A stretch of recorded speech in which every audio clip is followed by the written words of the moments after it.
Bonjour, je me présente Guylaine Demers. Je suis professeure à l'Université Laval au département d'éducation physique et ma passion dans la vie, comme dans ma job de professeur, c'est tout ce qui touche la réalité des femmes en sport et également la réalité des athlètes et des entraîneurs LGBTQ+, le fameux acronyme qu'on a de la difficulté parfois à comprendre, à saisir, puis avec les années, il s'est allongé, LGBTQ2SIBN. Là, on vient un petit peu mélangeant.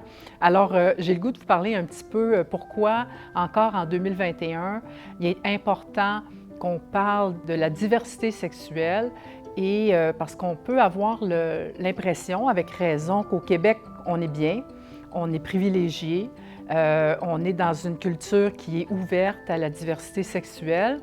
Mais lorsqu'on arrive dans le milieu du sport, c'est là où on voit qu'on est un petit peu en arrière de la parade. On a de la difficulté vraiment à complètement embrasser la diversité sexuelle et c'est pour toutes sortes de raisons.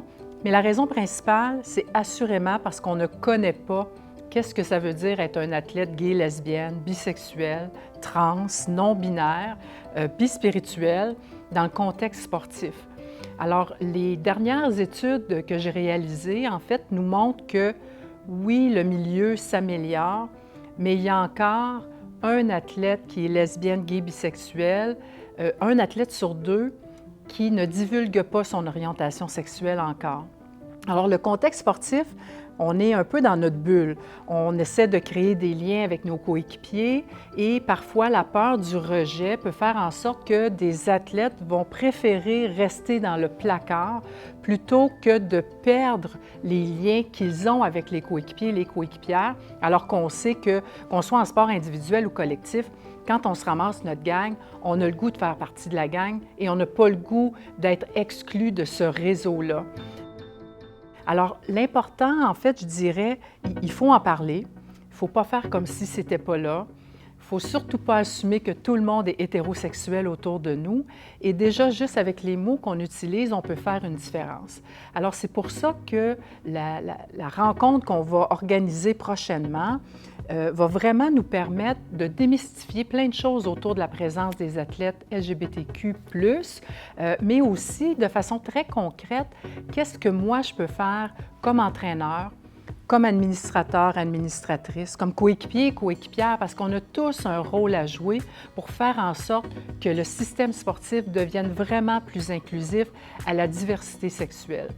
Et probablement un de nos grands défis qu'on a dans le système sportif, c'est que le système est organisé de façon binaire. C'est le sport féminin, le sport masculin.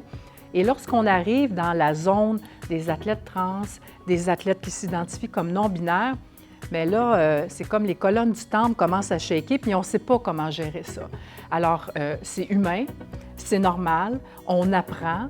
Et vraiment, je vous invite à venir participer à la discussion parce que l'objectif, c'est justement de faire en sorte qu'on en parle ouvertement, que les gens ne soient pas inquiets, qu'ils n'aient pas peur de poser des questions, parce que souvent, c'est ce qu'on se rend compte. Quand on est dans des sujets sensibles, comme la diversité sexuelle, bien, il y a des gens qui n'osent plus poser de questions parce que, surtout actuellement, je dirais, excusez l'anglicisme du « politically correct », tout le monde a peur un peu de dire des mots qui ne sont pas appropriés et qui soient repris hors contexte. Alors, on décide souvent juste de ne pas parler plutôt que de poser la question. Alors là, on va se permettre de les poser les questions et d'apprendre le langage pour faire en sorte que notre système sportif québécois soit un système sportif inclusif où tous nos athlètes, peu importe leur identité sexuelle, se sentent bienvenus et puissent performer à la hauteur de leur potentiel.